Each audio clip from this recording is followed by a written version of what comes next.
Hello भाई, नमस्ते। इस नाटिकल चैनल को आप लोग को बहुत बहुत स्वागत है। ये सुबह का टाइम है। अभी जा रहा हूँ मैं सब्जी लेने के लिए,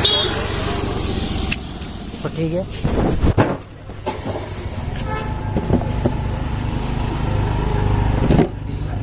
आलू कते भाई ना, आलू कते 20 अच्छी।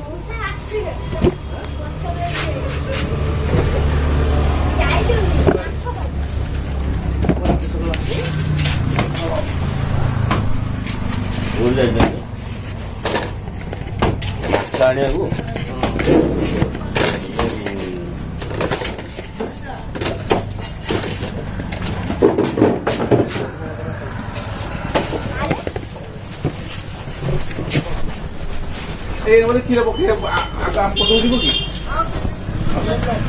ଯାଉନ ଟିକେ 8ଟା ବେଳକୁ ଆଉ କାହିଁ ଯାଉଛି ନଗର ହବନି ଦେଖନ୍ତି ହବନି ତଳେ ଥୋଇଦେବୁ କହିଦେଇ ପଳେଇ ଆସିବୁ ଗଲା।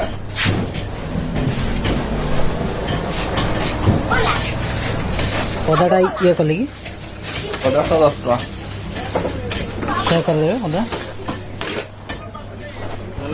ପାଣି ଦେବ ବୋଧେ 150 20 35 20 55